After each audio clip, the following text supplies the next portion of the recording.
This is Red Pole Q here, as usual. And along with me, because I happen to still be in Shanghai, I have Kane Vast. So we will have more good stuff for you right now. It's like this, yo. This is 10% luck, 20% skill, 15% concentrated power of will, 5% pleasure, 50% pain, and 100% reason to remember the name. So we're going to answer some questions, and then we're going to talk about some stuff. There you go. I don't know what the stuff will be. We'll see. All right, so first of all, a couple of questions that we got in. The first one is, which city or cities in Japan and South Korea is Pickup Asia based in? I would like to know where to fly to and book my hotel. I would like to be close to where your offices are located. Do you have a survival guide for getting around and getting comfortable as a foreigner in Japan or South Korea for the first time? All right, so why don't we start with the first part of this question, which is which city or cities in Japan and South Korea is Pickup Asia based in? But why don't we just talk about which cities we are quote-unquote based in? That's a lot of cities.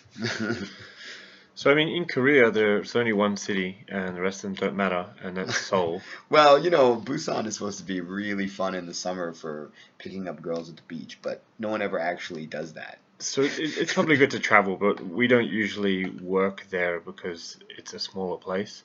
Right. So for Korea, it's definitely Seoul, and in Seoul, it's a place called Gangnam. You should just go to Gangnam and stay there. Yeah, Gangnam is great. You know, if you are gonna only do exclusively night game, then you could do Itaewon, but generally speaking, guys are happier in Gangnam after going to Gangnam. And the reason being the scenery is just much better there. Right, right. Absolutely. Other cities that we're based in include Tokyo for the most part. I mean, really, Tokyo is where the most foreigners in Japan are, so that's where most of our clients are. We don't exactly have offices per se. We just have places we work. So we so pretty typically, if you're in Japan and you wanted to hang out with guys who have done boot camps in the past because you're planning on doing a boot camp yourself, then Tokyo is the place to be. However, I personally learned my game in Osaka, and I highly recommend Osaka. It is the shit. It's so good. So good. But, you know, the English levels there are very low. So, and from the very early days, most of our clients were in Tokyo. So there you go. And we don't forget about China. Yes, he didn't want to know about China, but anyway. Well, maybe he just doesn't know that he should want to know about China. So, in case you want to know about China, mainly most of our trainings are done in Shanghai, Beijing, and Chengdu. We do occasionally do some in Guangzhou, right? And there's one like next weekend in Hong Kong. So that's a complicated topic, but Hong Kong, the un-China. Pretty much every big city you can imagine in China, we do trainings there. Right, right. Yeah, we had a pretty good time in Shenzhen earlier this year. That was earlier this year, right? Oh yeah, forget about that. That was fun. Yeah, that was a good time. All right, so there you go. So any of those places, arguably, you know, Chengdu would be one of your better options because there's a certain someone, shout out to Danny Dixon, out there who is a great guy to hang out with, who has done a lot of our trainings and is really put in to good use. So definitely a good choice to go out to Chengdu. Okay. That's the first question. The next part of the question was, I would like to know, all right, where to fly and book my hotel? Right. Oh, yeah. If you're in Tokyo, then probably you would want to stay either in Shibuya or you'd want to stay in Roppongi. Roppongi and Shibuya are rather close together, so they're easy to get between the two. And that's where all the nightlife pretty much is. It's either in Shibuya and Roppongi, and there's plenty of foot traffic. So that's what I would recommend. If you were going to be in Osaka, then you'd want to be in Namba or Shinsaibashi. You could maybe do Umeda also. Actually, any of those would be okay. Namba Shinsaibashi, which is kind of like one area, and then Umeda is also okay. And if you were in Shanghai, Jing'an Temple. all right, there it is. That's it. Just don't stay anywhere else. Good, but just don't. All right, well, the man has spoken. And if you're in Hong Kong, you should stay in Central. If you can't afford Central, which would be understandable if you couldn't, then you could stay just across at TST, or maybe further down towards Causeway Bay is another really great choice. Let's see. You could go the other way from Central towards Sheungwan, I guess. So those are some options in Hong Kong and Seoul. All right, we already talked about Gangnam. Okay, great. And then the last part is, do we have a survival guide for getting around and getting comfortable as a foreigner in Japan or South Korea for the first time? No. But what you could do is join our weekly call and then ask questions about it there, and you would receive your survival needs. Right, and we have a page where you can go to sign up to be on the weekly call, and I don't know what the URL is right now, so I'll try and look it up when Kane is answering a question or something. So we'll likely just include it at the end of this call. Yeah, at the end of this recording. At the end of this podcast. At the end of the Asia Hang Suite. Episode 27. Okay, great. Let's move on to the next question. Hi. I'd be interested in arranging for a late night Tokyo tour of bars, interesting areas to party, late night eats. Do you know of any such services? Cheers. So there's a great website that has this exact service. It's called www.pickupasia.com, and I believe that you will get the tour of your life. That's true. It's been the tour of many men's lives, and the only wish that they had is that they toured sooner. So there you go. Okay, great. Let's move on to the next question. Oh yeah, and if you want to go with the super cheapo option where, you'll be surrounded by a bunch of dudes, but you will get to know some places, then you can go to Tokyo Pub Crawl.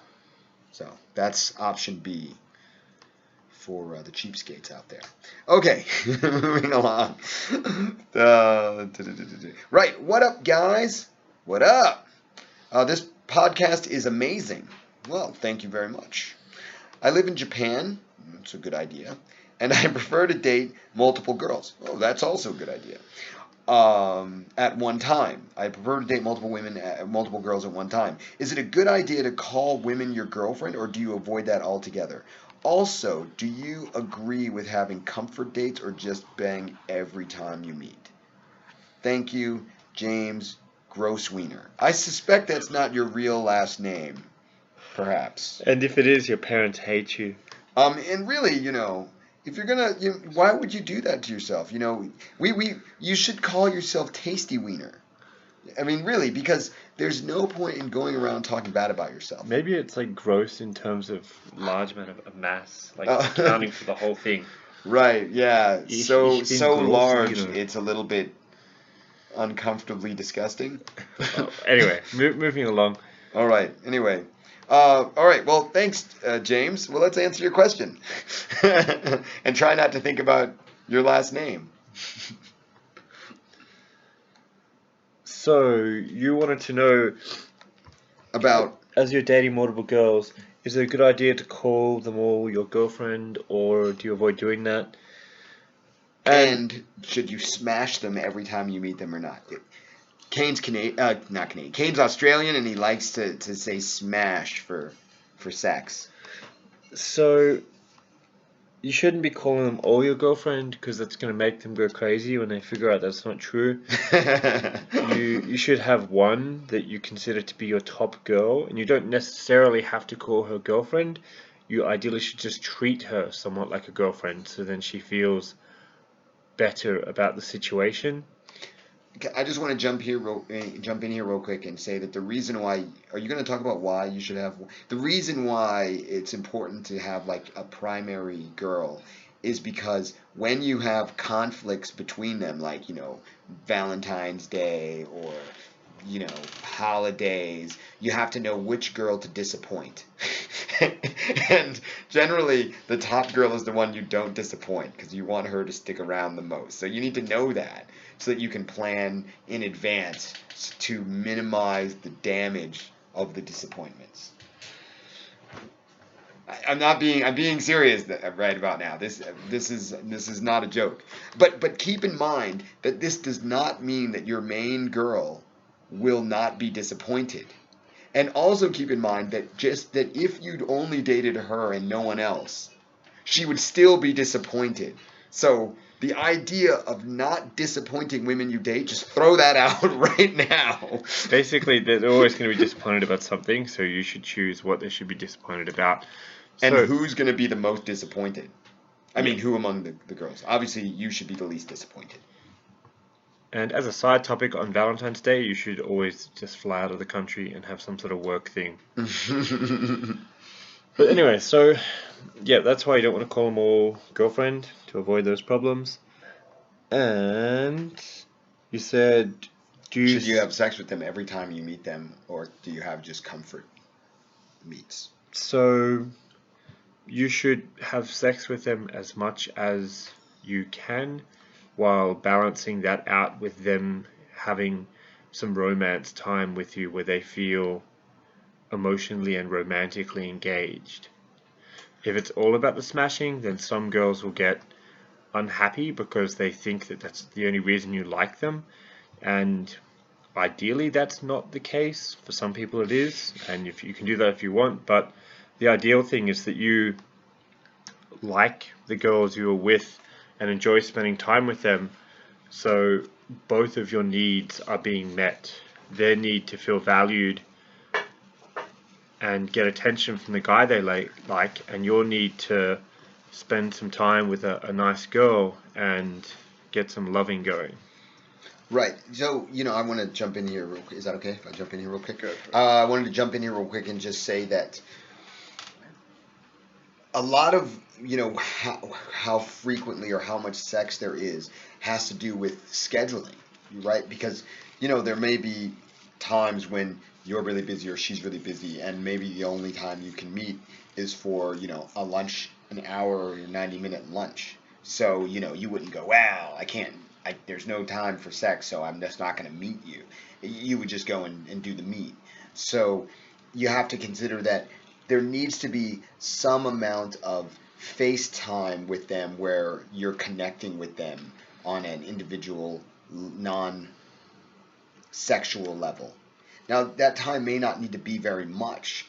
Maybe that time needs to be, let's say, if every time you have sex with her, maybe 20 minutes of discussion with that particular girl is enough. It varies widely from girl to girl. Some girls will need a lot more than that, or will demand a lot more than that, but other girls will be fine with little. And so it's kind of up to you. And as Kane was saying, ideally, you want to date girls who, while you do enjoy and you find them so sexually attractive that you always want to have sex with them, you also really enjoy spending time doing other things with them. And so a lot of times for me, what I like to do is I like to leave a lot of like maintenance type stuff for time when I'm with girls, like if I have to like do my laundry or grocery shopping and this sort of stuff, then I'll often save this to do with girls. And then when I'm by myself, then, I'll do things like listen to the Asia Hang Suite podcast, for example, or, for example, join the Q&A with the weekly Q&A with Kane Vast, those sorts of things. And then when I'm with a girl, then I can take care of, those sorts of life maintenance stuff that makes girls feel like they're really a part of your life. All right, so that should answer. Yeah, that's it for our for the questions. So yeah, so do you want to talk about some dirty dog stories, or do you have some other topics that you want to discuss? You know, people are always interested to hear threesome stories. If you have both the good, the bad, and the ugly. I certainly have an ugly story I could share, or I have another story about why you should be very careful about telling women what they say they want to hear. What they say they want to hear. Yeah, so back in the day, you know, there was before I was like really into pickup, before the pickup was really a big thing, I used to hang out with a crew of guys who used to just go and try and get girls a lot. And you know, I call this the old crew. That's basically what I call it. And there was a guy in that group. I'll call him G, in case he wants to keep his identity hidden and happens to be listening in. And you know, this is when I was living in Osaka, and he was seeing multiple women, as the guy who just asked the question was talking about. And and one time he was in her car. So she had a car, and they were going to Costco together. Now, Costco is kind of out of the way. It's a bit, you know, out of the way from the downtown area of the city, so it's pretty hard to get to if you don't have a car. And then, you know, usually the things you buy at Costco are really big, so if you don't have a car, then you can't really carry that much back, so it's almost not really worth the trip. So, you know, having this girl drive him there was pretty good for him. So he had the girl, and they're driving out to this place, and on the way out to, you know, to go to Costco, she was like, "So, gee, you know, are you seeing any other women? Like, you know, you could be honest with me. I'm just really curious. You know, I just want to know." And he was thinking, "Oh man, maybe I could tell her. That'd be so great to just be able to share with her what's really going on, and to be open and honest with her, and like that would, you know, and you know, and that would eliminate a lot of the bullshit, and you know, maybe I should just tell her." And then he was thinking about it, and he was like, no, that's not a good idea. And he was like, "What are you talking about? Why are you even asking?" And the girl was like, "Good, because if you were, I would have kicked you out of the car and made you walk home."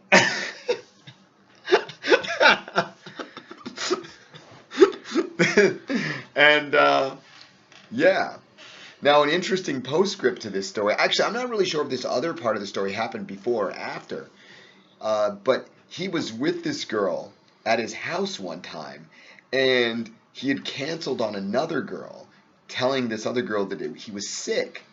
And so he canceled on one girl saying he's sick, and so this girl was over at his place. And he hears the doorbell ring. Ding, ding, ding, ding, ding. He hears outside, "Gee, I brought you soup." And you know, so he's with the first girl number one. He's like, we'll call her MB. And he's like, and she's like, "Who is that?" And he's like, "Shh, be quiet, be quiet." He's like trying to keep her quiet. The one outside is like, "I brought you soup." So the moral of that story is, if you cancel on a girl, don't tell her that it's because you're sick. Or at least don't bounce another girl home or have another girl at your house. Because you have to assume that these sweet, sweet Asian girls are going to try and do things to take care of you and conveniently cut out any other girls that are trying to get involved. And, I mean, they'll go to extreme lengths with this. So, like, I had two girls... Especially the part of covering it up to make it look like they're sweet Asian girls. Yeah, well, they didn't even have to try with that. It comes naturally. I had a situation where I was dating these two girls that had this kind of covert ongoing war that went on for about 1.5 years, and they would do all sorts of weird, crazy things to try and cut each other out. I remember this one time, one of them ran up to me holding this bottle of makeup remover, and she was demanding who had touched it. I was like, "What are you talking about? It's makeup remover. I mean, it looks the same." And she's like, "No, your other girl has done something to it." I'm like, "You're fucking crazy. What are you talking about? It's makeup remover. What could they do to it?" And then she showed me that when she poured the makeup remover to like get some out of the bottle, instead of it coming out in some sort of moderated amount, it would all just like pour out really easily.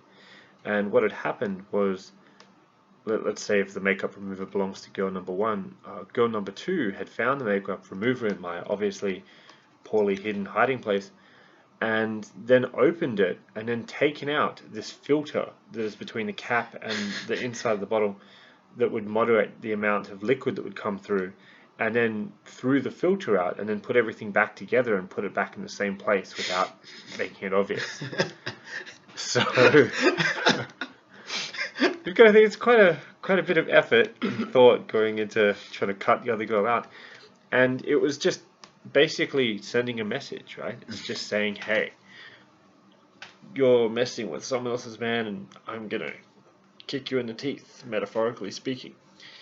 So these situations, although somewhat avoidable once you learn how, are not always avoidable, because most Asian girls aren't gonna like punch on in the street, right? They're gonna do covert things to try and cut the other girls out.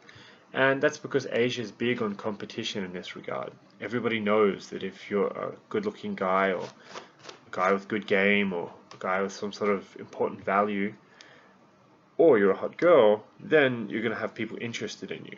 And if you're with people and they realize that, then they're going to try and cut the competition out, because that's how Asia works. There's this sort of thing happened to Kevin Cashmere, also known as Bon Jovi. His main girl came out and said, who put these star stickers on my phone charger? Some other girl had put stickers on this phone charger that belonged, because she clearly noticed that he wasn't using it, and so that it wasn't his, or maybe it didn't match his phone, and so she assumed that it must belong to another girl, and she put star stickers on it. Did he do the whole like 3 seconds of confusion and then be like, surprise! Happy sticker day, baby! I don't remember what his response was, because this was many years ago. That's hilarious. That's what he should have done. So there you go. So beware of the dangers of dating multiple women. I used to have a trash can with a lid on it in my bedroom, but I stopped having trash cans with lids in the bedroom. And I should have mentioned this during the sex seminar. I forgot. So remind me to do that. So you shouldn't have a trash can with a lid on it in your bedroom, or actually in your bathroom either, because you want to know if girls are putting things in there. Incriminating things. Right, incriminating things. Like especially if you live alone, and the girl is leaving her tampons or pads in there, and you don't notice because you're a guy. You have domestic blindness. So that can get you in some serious trouble. And so one time my main girl came over, and she went to throw something away in the trash can that was the one right by in the bedroom, and there was a used condom, and right under it there was a movie ticket to a movie that we didn't go to. My only defense was, well, but baby, I never wear a condom with you, so obviously I must care a lot more about you. I go raw with the girls I love. It could be a 3-part movie. So covered trash cans in bathrooms and in bedrooms are a big no-no. The bathroom can be okay if you have roommates that you can blame it on. Yeah, I mean, that really is an important part of being an Asian player. You need to get some roommates that can take the fall for all sorts of things. Another big part of this is girls are going to start doing the whole nesting thing, where they're going to start leaving things in your house and coming up with good reasons for that. And sometimes they'll do it without telling you, just to like covertly screw you over. Other times they'll put stuff in places assuming that that's fine. And then you're in a situation where you're like, well, if you tell her don't, she's going to like suspect stuff. And if you just leave it there, then you could be in trouble. And I tried to come up with a whole series of intricate ways to deal with this, and I think at my best what I came up with was that you would see where the girl put something, and you would take a photo of it, right? So then you can take all the stuff she's put there and like throw it somewhere else in a cupboard or wherever. And then before she comes over next time, you can like reorganize everything based on the photo. And that was like actually a reasonably good method, but there's always a chance if you like leave your girl in your place when you go to work, which you shouldn't do, but it is easy to do. They're going to go through your shit and then find it, and then it's going to be this big drama. So another particular way you can deal with this is just by being OCD from the beginning about your organization, right?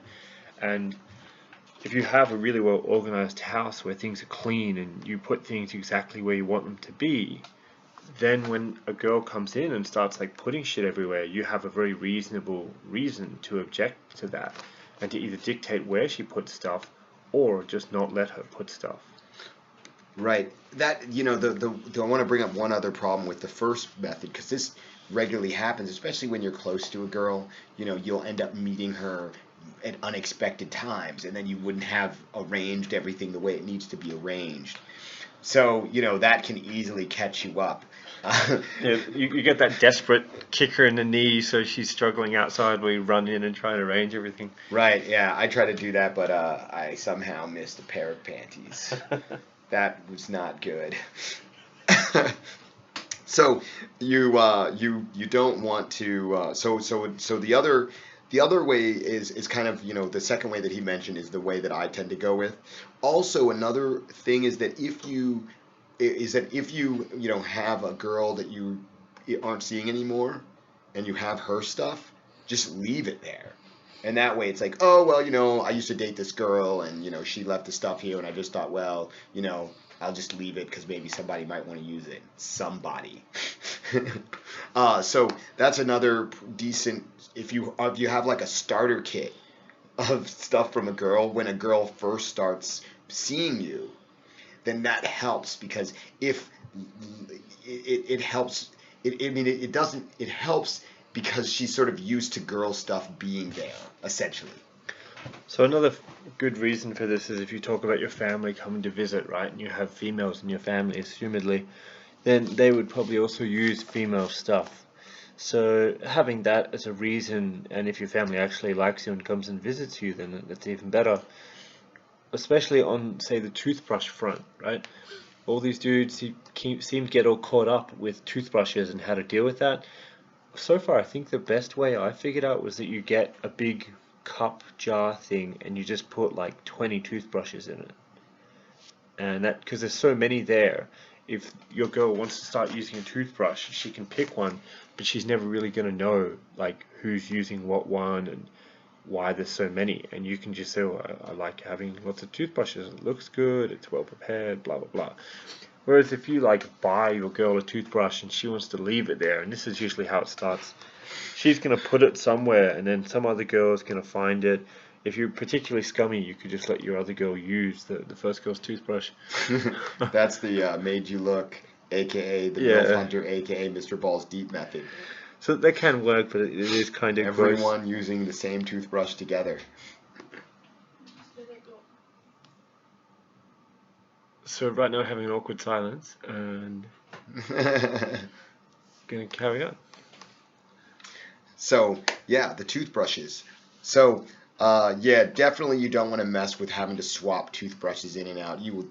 That's one of the easiest ways to get caught. And you definitely will, because you won't remember whose is whose, and then you like won't remember to change it. And so just have like lots of toothbrushes, even if that means, you know, every time you have a friend come over, be like, here bro, brush your teeth. and then oh, I don't know, I had my friend, he was over, he wanted to brush his teeth, so, and then you just accumulate these toothbrushes, and then it's up to her to know which toothbrush is hers, because you have no idea. So you want to set up your life in such a way that you can always plead ignorance. All right. Any other tips and tricks for dealing with dating multiple women and their nesting instincts? Oh, I have another way. Like a lot of times, you know, girls will have like some kind of bag And then you just have a place for it. If it's in sort of a bag that's not too girly, it doesn't really stand out. Now, yes, once again, if you have girls going through your stuff and looking through everything, but for example, I would have like a girl's stuff in a closet someplace. So then when the girl comes over, she can just grab her stuff from the closet, or I can just go and pull all of it out from the closet. Obviously, you can't do this with everything because it'd be weird, like you put your toothbrush in there, for example, but some things you can do that with, or with some clothing, for example. Maybe you have like a little bag or a drawer somewhere where you can put it. You could alternatively get a safe and just like lock everything down. Seriously, not though.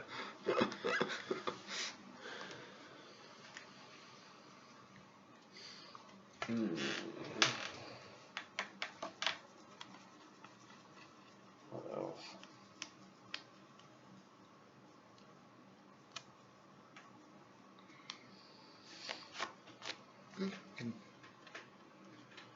Yeah. All right. Well, so we'll see you guys later, and thanks for joining us. All right, have a good one. See y'all next time. Throw another shrimp on the bobby, mate. Exactly.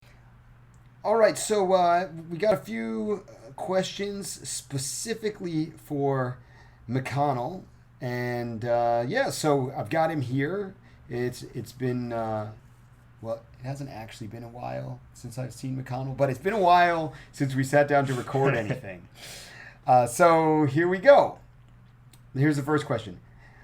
You'll love this one. Vani was awesome on this. You guys should make her a regular guest. My question for her is, does she ever get jealous? No, I guess we need to ask Vani. Yeah. Okay. Never mind. Well, all right. All right, that one's for Vani. We'll get ask her Vani. and get back to you. Yeah. All right. Here we go. I fucking love this podcast, Red Pole and McConnell. Thank you for sharing your wisdom. Someone asked an anal question before, how to get your girl to do anal. I have tried using my tongue and fingers, but she is adamantly against it and says it's dirty and it's always awkward. To which I joke, you must be dirty then. Ha ha ha. What can I say to her to persuade her apart from using some Jedi mind tricks? Thank you, Enormous Cock, Thailand. So I thought you said these questions were for me. Yeah, well, he says he loves the podcast, Red Pole and McConnell. Well, so and just for you have a lot of Thai experience. That's true. A lot of enormous cock experience. So just to set the scene here, in this room right now, there's actually some equipment sitting just a couple feet from me that is relevant to this question. Isn't that right, Red Pole Q? We're in Red Pole Q's bedroom right now. That's true. There was an anal session last night. McConnell was not a part of it, just to be clear. It was definitely a big session. So there were some pictures were taken. It was a good time. Typical Sunday night. Yeah, church in the morning, sinning at night. You know how it goes. Yep, I do. So first of all, have you found that Thai girls are more resistant to anal play than girls from other countries? I have not actually with any of the girls that I kept around as regulars who were with me for a while, like more than once or twice.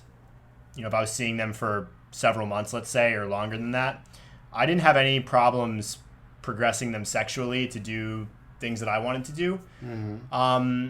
I actually find that Thai girls are very, very open-minded when it comes to what things you want to try with them and things you want to experiment with.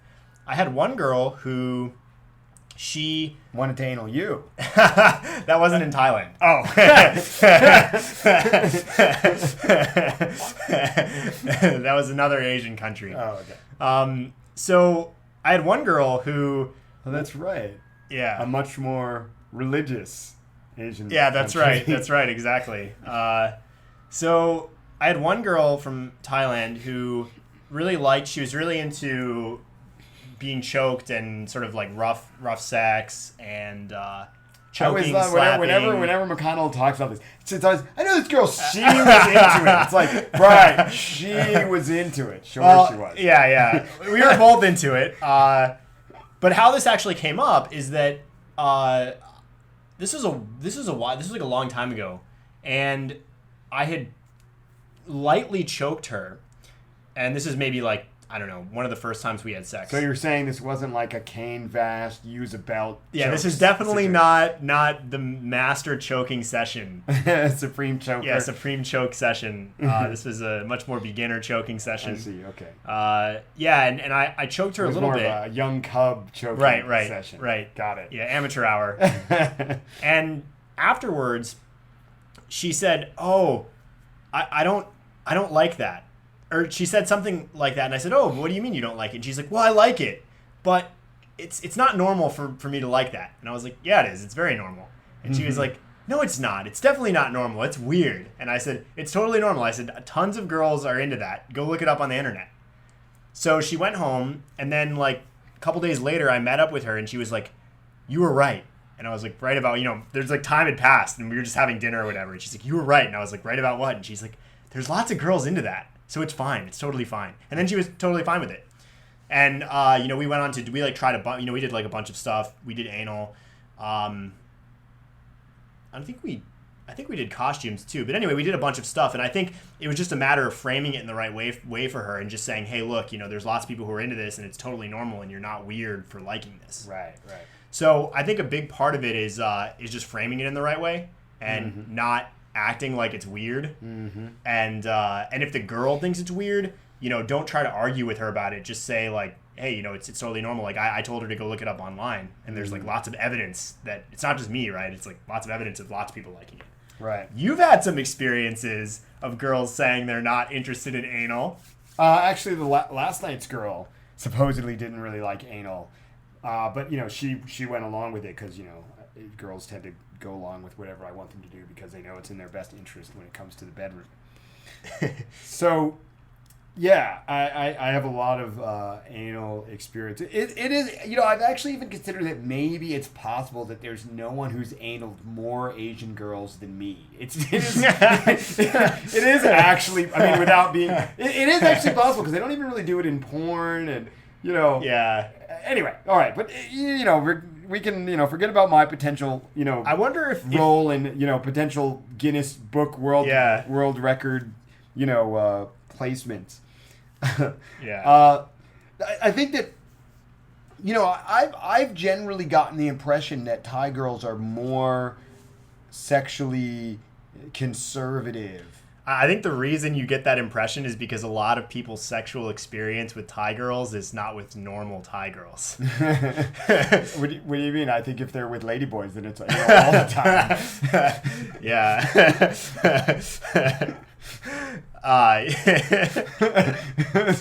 So I don't know. Right. Good point. Fair point. No, but please elaborate though on what you mean. Well, a lot of guys who are living in Thailand are just paying for sex. Right. Just to put it bluntly. Right. And a lot of girls who work in the sex industry have a lot of... There are certain people we know who would just say you're always paying for sex. Yeah. Certain people of British extraction that we happen to know and love. Yeah, that's right. Yes, but a lot of guys in Thailand who are like regularly living there, who go there on vacation regularly, are often paying for sex, and girls who are working in the sex trade, as a general rule, no matter where you are, they usually have some weird hang-ups or they have weird frames about sex, and that's why they can work in the sex trade.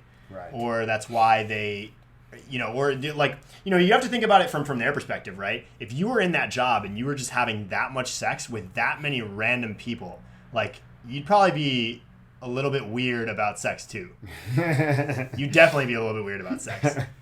So, so you want to keep in mind that there's different segments of the population here, and generally, like, girls who, I even think this is true about normal girls, like non-working girls who have had a lot of sex, like who are older, who have more sexual experience, are more picky and strict Right. about stuff. And I would agree with that. Like girls that have more experience are often, they've often had more, I guess, bad experience, and so because of that, they're much more reluctant to sort of follow a guy's lead. It's kind of like that thing about entrepreneurs, how beginner entrepreneurs will try anything, and then when they're like older and they've have a successful business, they're all jaded. Yeah. And they wouldn't do it again, and they wouldn't want to start another business again. They're like, oh, it's too much work, right? Right. It's kind of the same thing. Once you've been through it all, right? You've had a wider range of bad experiences, so that kind of cuts you off. So I think that's also a factor, is how much experience the girl has had, and at that point, it's just a matter of it's going to take more work. You're going to have to rework her frames and show her that it can be enjoyable, and also being good at whatever you're doing will also help. If you just jam it in to her ass, that's not going to go down very well. Right. Although we have some guys who are into that. They're actually into that experience. That's true. That's true. Oh, so I want to say something else. I think that one of the problems here is that in this guy, in your particular case, Mr. Norman Scott, I think that so you tried one frame, and it's a joke frame, which is, but one of the problems with the frame that you used is that you basically said that her frame is that anal sex, or maybe her ass in general, is dirty, and your frame was, well, if anal sex is dirty, then that just means you're dirty in general, which is not, because if you're in any kind of relationship with this girl, generally speaking, girls don't want to be thought of as being dirty, because who wants to have a dirty bride? And girls generally are hoping that the guy that they're sleeping with, even if they don't want to marry that guy, they definitely want the guy to want to marry them. It's kind of it's the same. It's there are plenty of girls that I don't want to bang, but I wish they all wanted to bang me. That would make me really happy. And then on certain nights, maybe I just want to have a, Friday the 13th kind of experience, and I'll invite the freak show in. Unfortunately, it's not an option for me.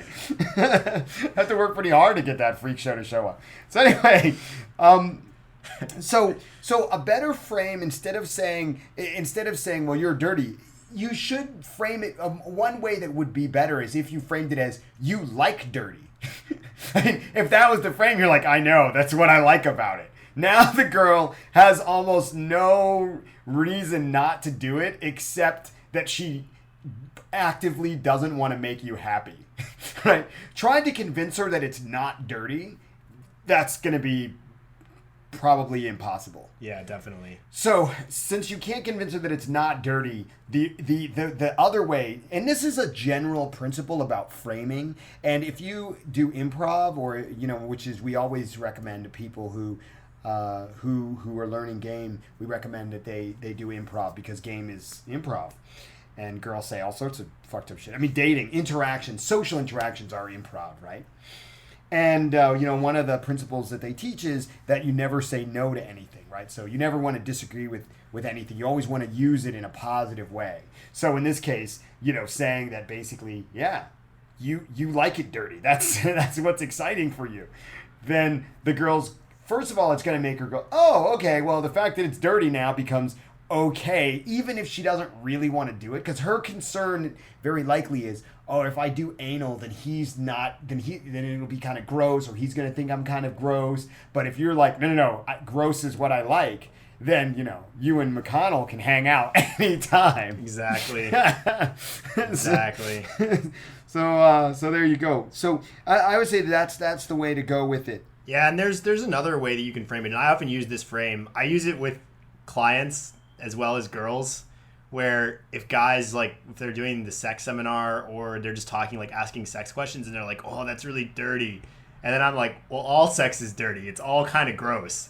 It's really disgusting. If you actually think about what sex is, it's really disgusting. Yeah, that's definitely true. If you take the stoic, I'm just going to look at it as it is, totally objectively, it's totally nasty. Even kissing is pretty disgusting.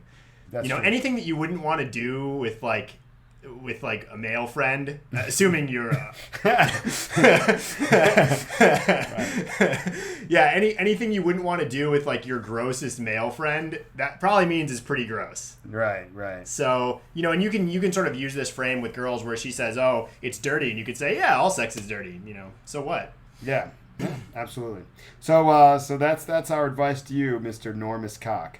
I can't figure out why his username would be Normus Cock. You have any I don't know. idea why he would choose that? No idea. I mean, maybe his first name is Norm and he lives in Bangkok. Right. That's about it. Okay. If you want to write in more questions just so we can read your name again, that would be fine too. Maybe he misspelled it. Okay, let's move on to the next question. What city or cities in Japan and South Korea is Pickup Asia based in? I would like to know where to fly to and book my hotel. I would like to be close to where your offices are located. Do you have a quote-unquote survival guide for getting around and getting comfortable as a foreigner in Japan or South Korea for the first time? Okay, so first of all, we don't have we don't have an office, much less offices. I don't know what kind of business you think we're running here, but it's definitely not the kind that would have an office. Yeah, that's for sure.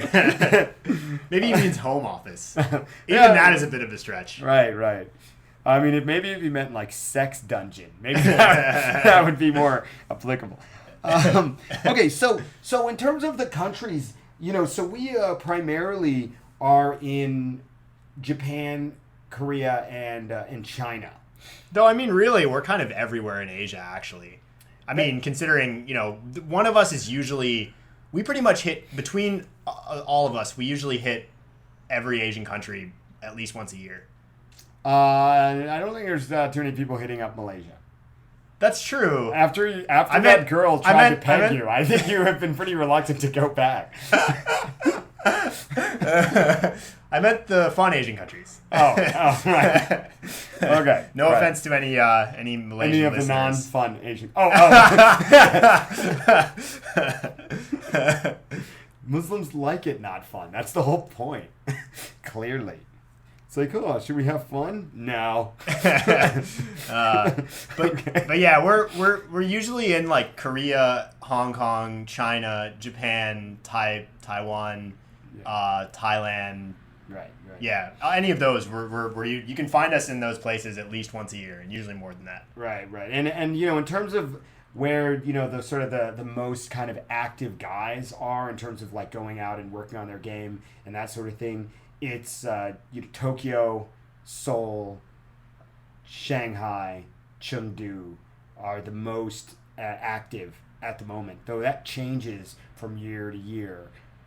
Pretty typically, someone will do a boot camp in a particular city, or a couple of people will do a boot camp in a particular city, and then they're really excited to go out. And so when they're going out, they're meeting people, and so it generates kind of this positive buzz that then we have more and more people. So that's typically how it works. So yeah, there you go.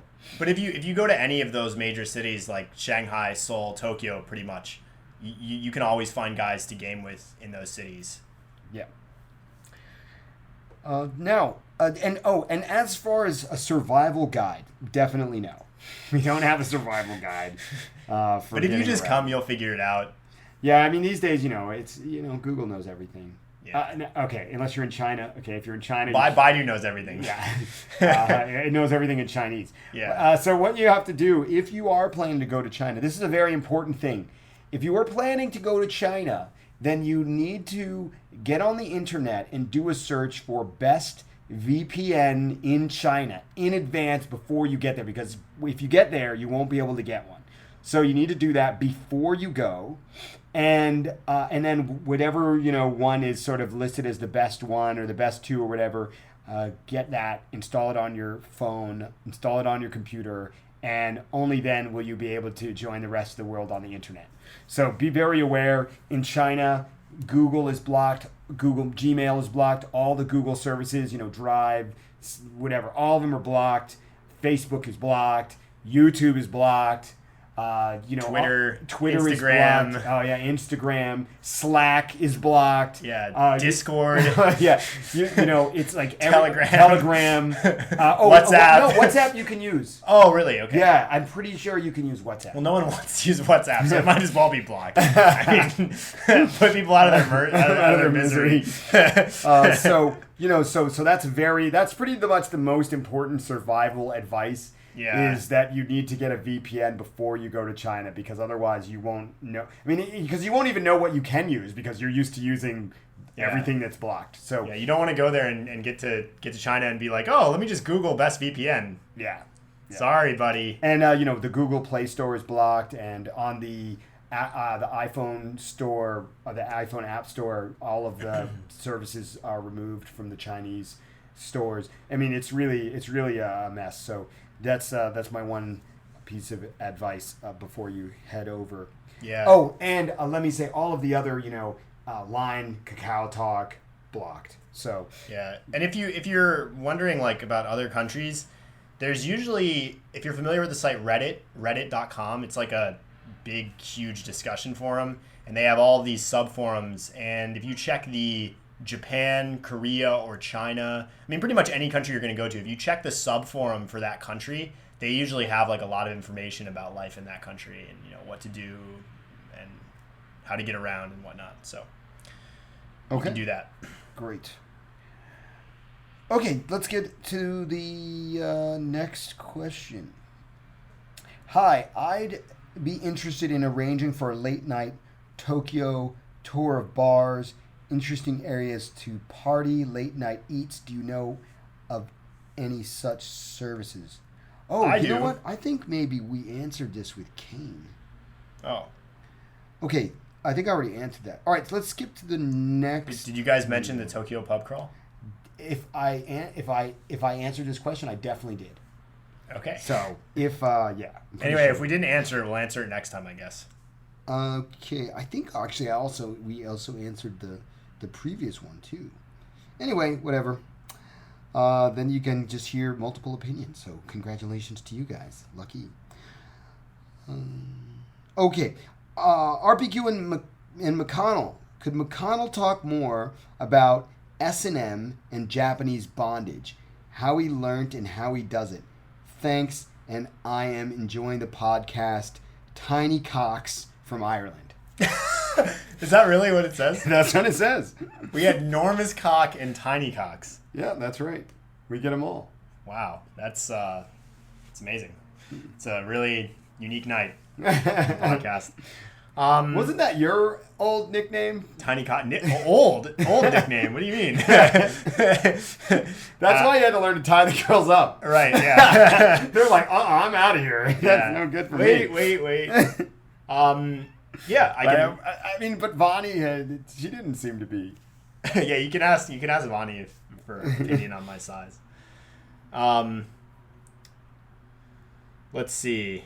Yeah, so I can talk about the Japanese SM community and how I got into it and how I learned. So how I actually got, I can't remember if I talked about this on an old podcast, but how I got into BDSM was when I was in America. I was curious about it, but I didn't, Freak. Yeah, I'm definitely a freak. That's definitely true. So when I was in America, I was interested in it, but I didn't really have any experience. The longest relationship I had, the girl was really against any of that stuff. So we didn't really try any of that.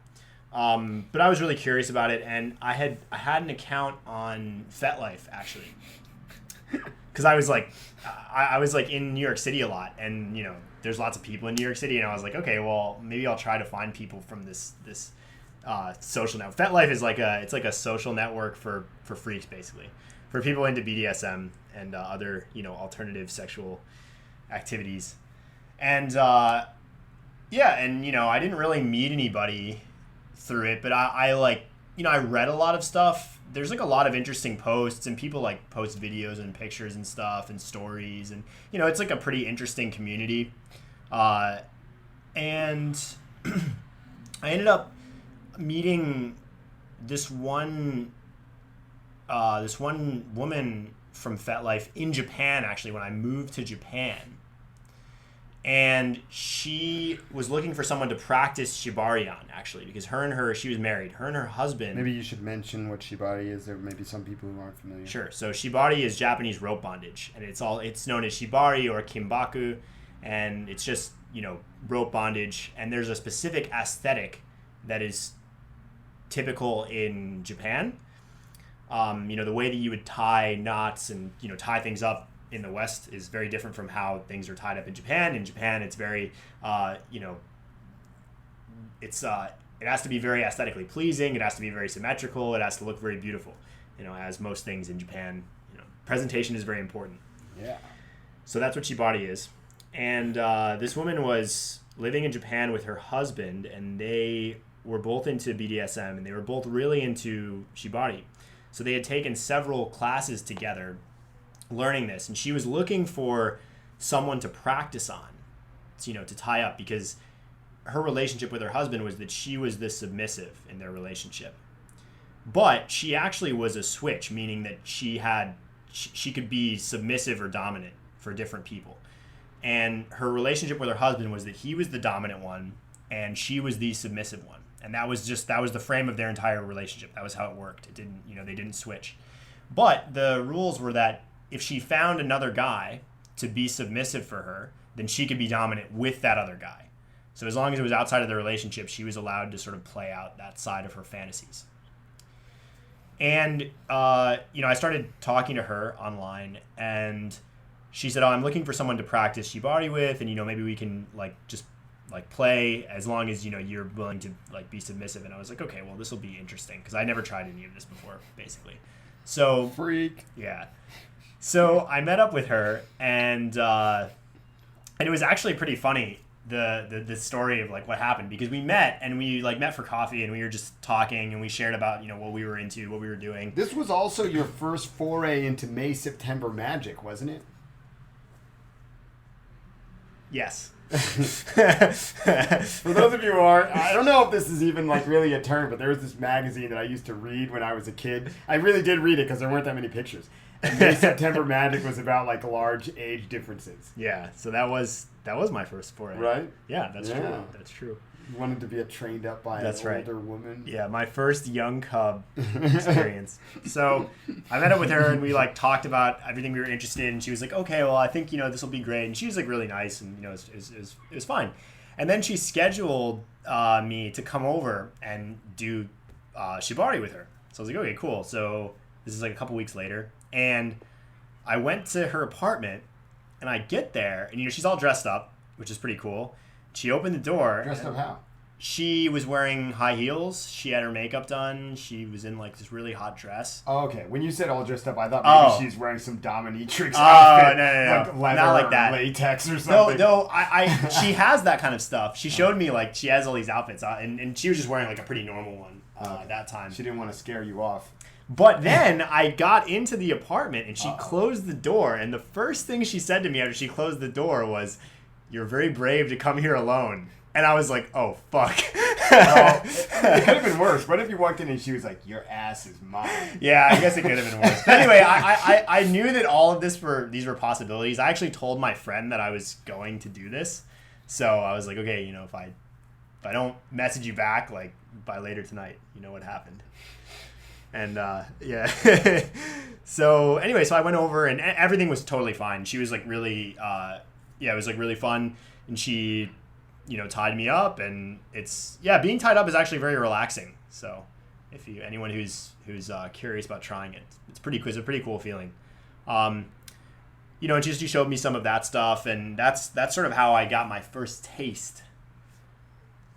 And from there. So tell us the details about what exactly happened. I mean, most of the the guys on here, including myself, have never been in a submissive position. Yeah, I guess that's true. So it was really interesting because I'd obviously never done anything like this before. So I was kind of like, I don't know if I'll like this at all. Right. Because I guess really I'm mostly pretty dominant in terms of since then, since like the girls I've dated since then, I've been pretty dominant with them. I don't know. I mean, after we went out a couple weekends ago and the kind of cocktails you were choosing, I'm not sure.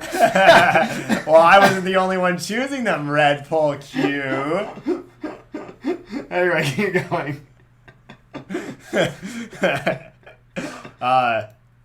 So I was like, I don't know if I'm really gonna be that into this, but it was pretty cool. I think I haven't done that. I haven't done like a submissive role with a girl since then, and I think I'm really particular about the kind of girl who I'd be willing to do that with. Like her personality has to be like a very specific type.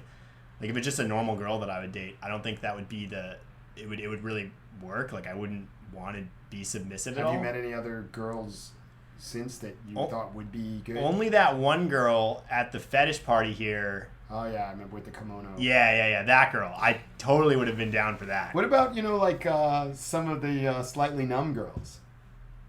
It's possible, but the thing is, I'd have to like interact with them more. It's possible. I don't know. Did she like hang you from the ceiling? Or No, there wasn't any suspension. It was just like floor bondage. So that just means that we were like sitting on the floor, and she was just tying me up without suspension. Suspension is when you're hanging from something. Right. So you see the shibari performances, like the Japanese bondage performances. They usually like tie somebody up, and then they hang them from the ceiling, and then usually they're like sort of spinning and on like display sort of. And were you naked? I was. Did she do like one of those ties where they like wrap your nuts up? No, she didn't actually do anything with my dick, I don't think. Oh, okay. I was pretty much I'll go through all the gritty details for everybody listening so that can all enjoy. We keep it dirty. That's right. So I got there, and then she said that line, and I was like, oh fuck. And then she gave me some water, and then she was like, okay, like go take a shower. So I went and I took a shower, and I like didn't know if I was like supposed to come out naked or I was like supposed to wear my clothes. I was like, okay, and I'm just alone in the bathroom, whatever. So I decided I would. By the way, I've never heard this before either, so this is just as interesting for me as it is for the rest of our perverted readers. I mean, listeners. You have heard this story though? No, not really, not in detail. Oh, okay, not in all the details. So I put on my pants. I can't remember if I put on everything. Maybe I did put on everything. But anyway, the point is I had some clothes on at least. And it was like definitely my pants were on and maybe my shirt was on too. And I went back out and then she was like, what are you doing? And I was like, I don't know.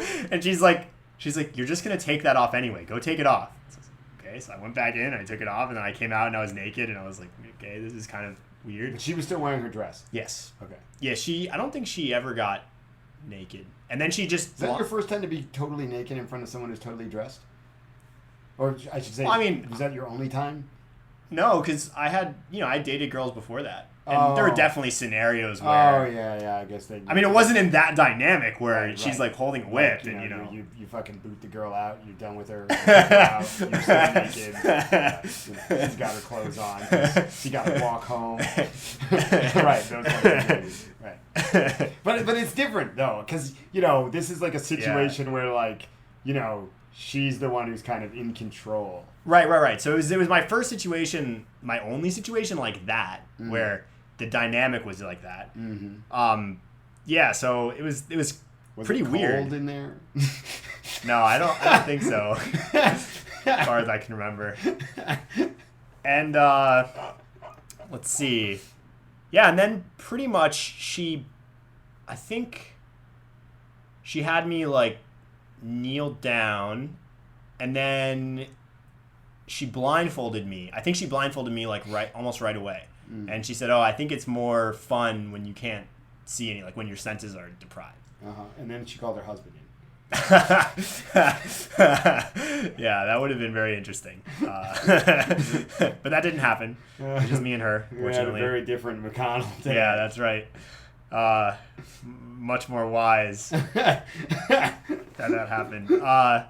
So I was blindfolded, and so I didn't see like pretty much anything that was going on for the next, I don't know how long it was, maybe an hour, something like that. Okay. She just tied me up like in lots of different positions. Like I had, I was tied up with my arms behind my back. I, had them tied in front. I like had my chest tied. Like my whole upper body was just tied in different configurations. And I didn't really know what was happening. But it's very relaxing because, usually when I'm having sex, it's like I'm in control of everything and I'm like planning everything. And you know how this feels. Like you're like, we're doing this and then we're doing this. Like you're the director sometimes. Right. Literally, figuratively. And you have to like move them around. Yeah, right. And so you plan the whole experience and you've got like the candles lit or whatever and you've got your equipment out and you're paying attention to make sure you don't bust it and there's all these different things going on. Yeah. But when in that situation, I was just like totally like my mind was just like totally empty. I was just like sitting there and letting her do all this stuff. So it was really relaxing because it's kind of like when Vision got the massage in Korea. Oh. The Amma massage. Right. And he said, "Man, that was great. Now I know how girls feel when Red Bull Q fucks them." And what he meant was that he could just lay back and just enjoy the experience. And that's kind of how I felt. It was pretty cool. I just got to like sit there and she did all the... Caitlin said she did all the work. For you guys who haven't seen the movie Clerks, it's really hilarious. And there's a scene where this girl claims Anyway, she says she got raped, but... No, she doesn't claim it. Everyone else says that she got raped, right? Oh. Isn't that right? Yeah, she comes out and she was like, I didn't just fuck myself. Oh, right. And then Yeah. And then he's like, "Oh my God, someone just raped Kate." Right. And then he's like, "She said she did all the work." Yeah. So anyway, it's a great scene. Yeah, It's definitely. great from a great movie. Yeah, definitely watch that movie if you haven't seen it.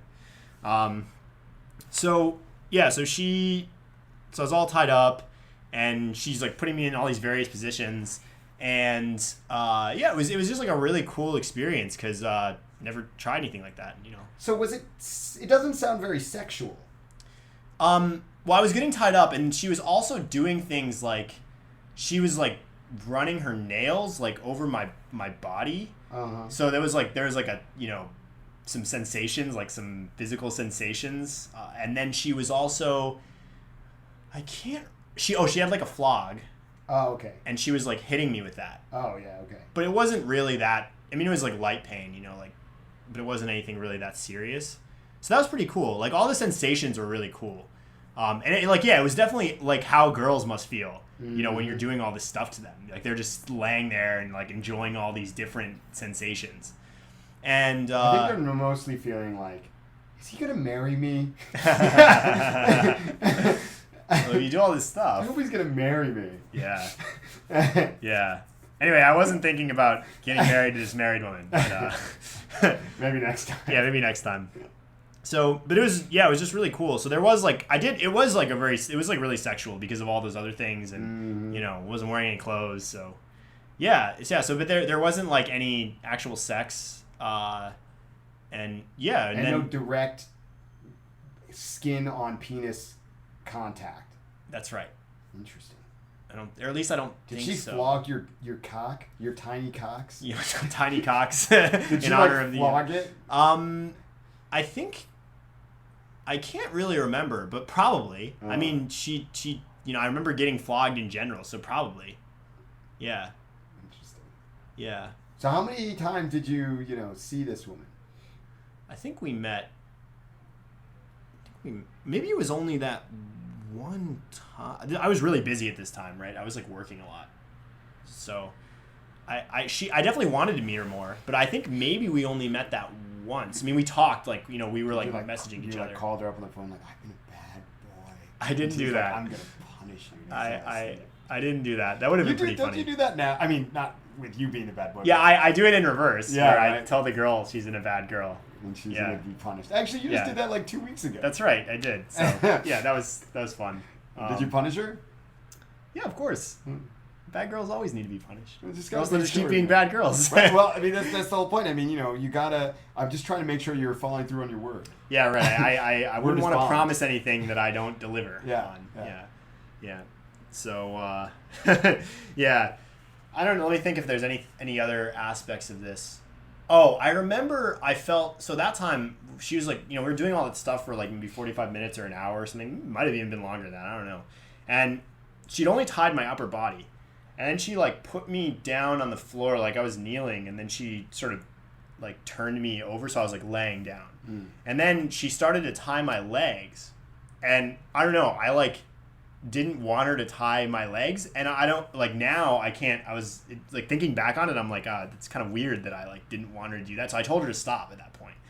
But I think it was too over. I think it was like there was too much new stuff happening, and I was just like, this is way too much. So I told her to stop. But I actually would have liked to have the experience of my whole body being tied, but I at that point I didn't. Yeah, and then after that, after I said that, she like untied me, and then we just sat there and we just talked for a while, and she was asking me, like, this is really common in SM where you have like a debriefing after. Usually you call these like encounters like a scene from a movie, because it's it's sort of like it's this fantasy that you're playing out, and it's not real life. This ain't no 50 Shades of Grey, baby. Yeah. Don't do it the way that they do it in 50 Shades of Grey. Step 1, come from an abusive family. Yeah. So then we had this debriefing, and she was like asking me questions, and asking how I felt. She told me how she felt, and she was like saying she was getting really turned on, and she was like getting all wet from doing all of this. So that was pretty interesting. Did she like have you like smell her fingers? Like, did she like? No, there wasn't any of that. She didn't just like sit on your face and try and like none of suffocate that you with actually. her vagina. Yeah, I mean that would have been kind of cool, but no, none of that. But probably especially because these days most of the girls are too skinny to be able to suffocate you. She was actually really skinny too. Oh, really? Yeah, it's one of the reasons I was really into it. Yeah. So it was really cool. I would have liked to keep meeting her actually. It would have been like pretty fun. I don't know if I would have been continuously into it like long term, but it would have been fun to like try it a few more times to see if I really liked it or not. That's kind of how I feel about group sex. Yeah, right, exactly. Yeah, that's how I feel about group sex too, actually. All right. Gotta try it more. Oh yeah, but sex in public, you're a big fan. Yeah, definitely. Yeah. People watching me have sex is fine, but like having sex with everyone, everyone, yeah, exactly. I don't know how I feel about that. I need to try it more to see. Right. Need to do more due diligence. Right. Investigative journalism. Yeah.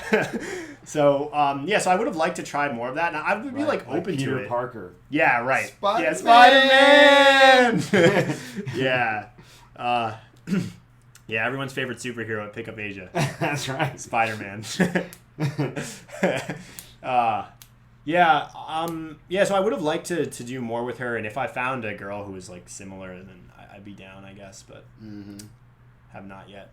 And yeah, like I said, I think I'm more dominant. I mean, I like being dominant. I like being kind of a control freak, so it appeals to my controlling nature.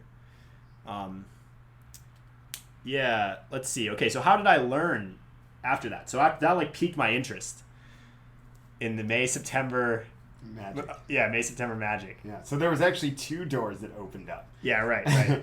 So she got me interested in actually learning shibari, but I was too busy at that time with work to really pursue that, even though I was in Japan. Too busy getting baked. Yeah, exactly. So I started learning a little bit on my own when I was in Thailand, and I just like watched videos on the internet. And I think shibari is actually kind of hard to self-teach because you need someone there to be a model. Because the thing about rope bondage is that you're tying people, and people's bodies, there's nothing organic in nature or like even inorganic that's like a person's body. Because like, you can have a mannequin, but it doesn't move the same way, right? Like you'd have to get like a really expensive mannequin. Right. And like you mean. Right. Like a silicone love doll. Right. So what about like a cat or something? It's not a cat. No, that wouldn't work. Even if you could, why would you want to? I'm just saying, Yeah. So I don't know. I mean, you can. So the other thing is that you could like tie anything pretty much, but nothing is gonna respond the same way as like a human body. It's true. Cat won't be. Yeah, like it won't that. be. Yeah, that's right. So that's what you're into. Well, let's just say we hope PETA doesn't mind you in the midst of practice. Yeah, I hope PETA listens to this podcast. They can learn a thing or two. Right. Yeah, so you can't, like, it's kind of hard to, unless you have somebody to practice on. So you need somebody who's interested to practice with you. And then I think it's hard to learn from video because Although having said that, remember I was reading this book. I was reading this book that was written by some CIA interrogators, and they were interrogating some guy, and he used to chloroform. He tried to chloroform his own wife, but he'd also used a pillow to suffocate her until she passed out on a few occasions, so he could satisfy his foot fetish. So, wow. Yeah. Just when you think you're really, really kinky and fucked up. Which I don't really understand why you would need to suffocate them to satisfy your exactly. foot. Yeah, there's I'm multiple layers of confused about that. Yeah. But anyway, the point was, I don't know what the point. Yeah, I don't know what the point of that was. Anyway, you were saying. Yeah, so yeah, the Pick Up Asia podcast. I'm sure you guys are all getting something out of this. I don't know if it's what Tiny Cox asked for. But yeah, so it's kind of hard to practice unless you have somebody. So right, that's right. Right. We were talking about how you can't practice on cats. Yeah, and then we were talking about PETA. Right. And anyway. Yeah. Okay. So right. So I would recommend taking a class or going to some kind of meetup. If you're in like a big city, there's definitely some kind of shibari group or something.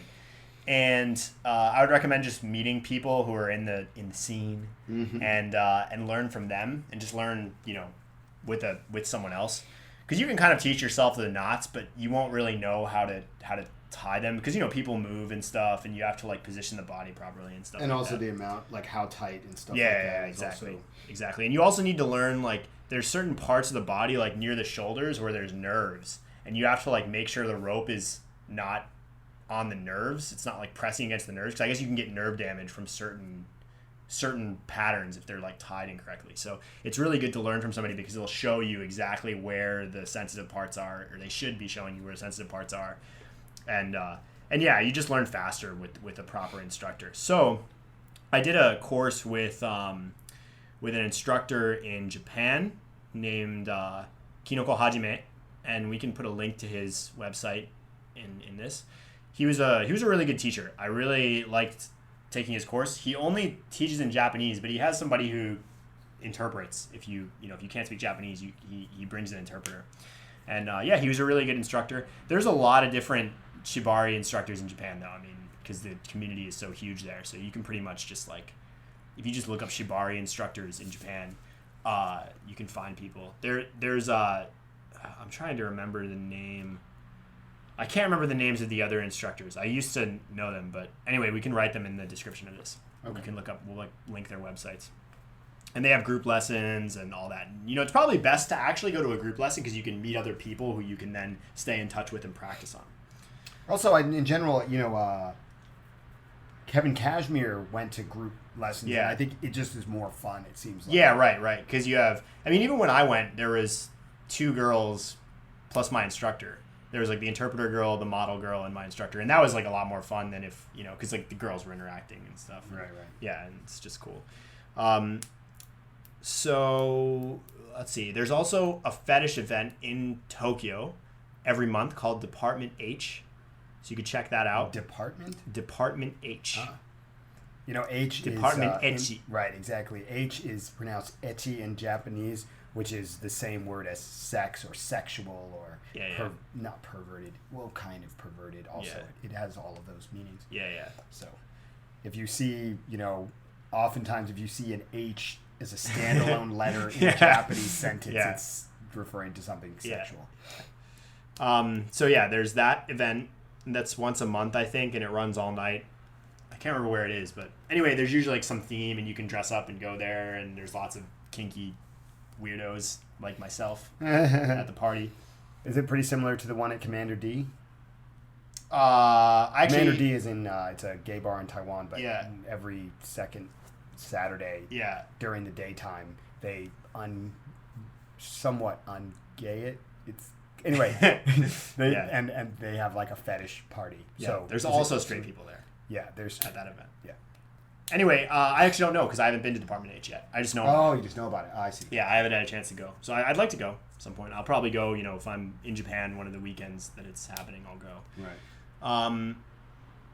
What else? Yeah, I think that's pretty much it. Just find an instructor, find classes, and just practice, and and then introduce the girls that you're dating to it.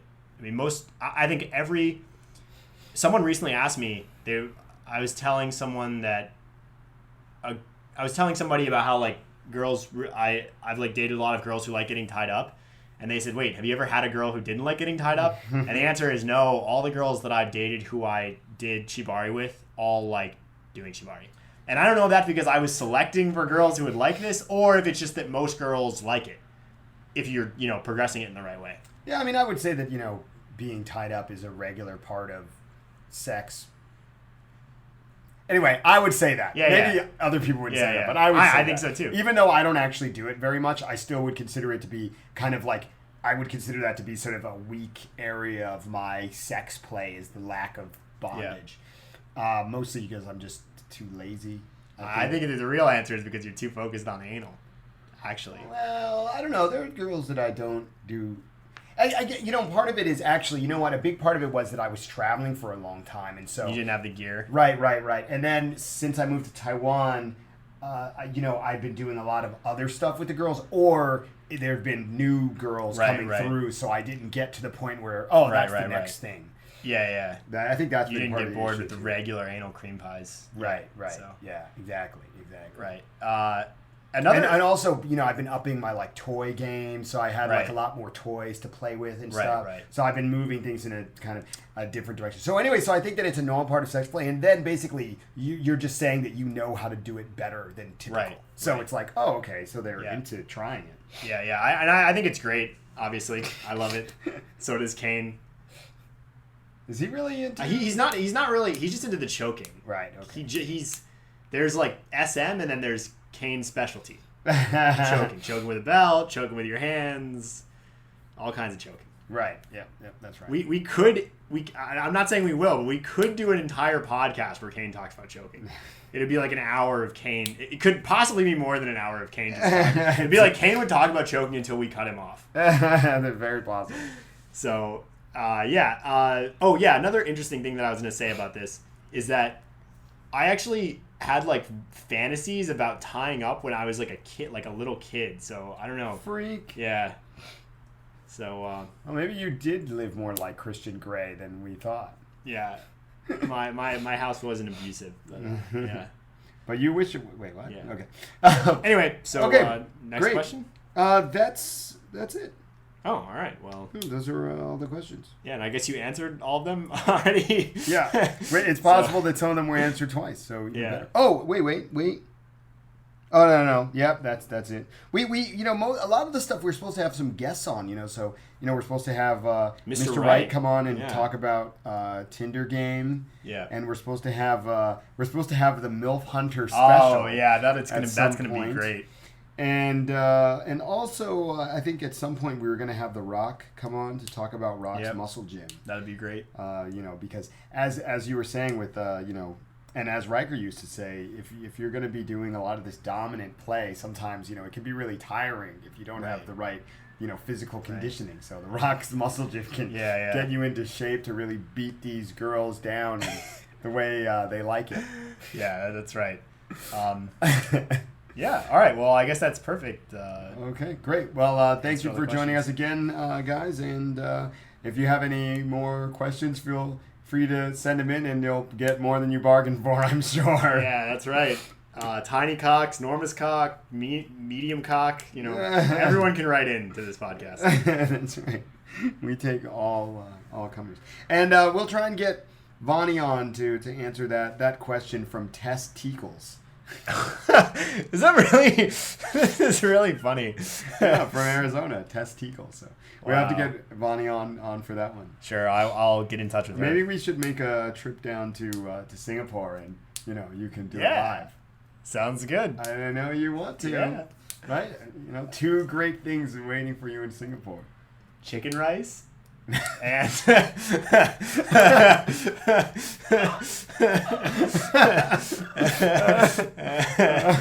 all right. Well, See you guys.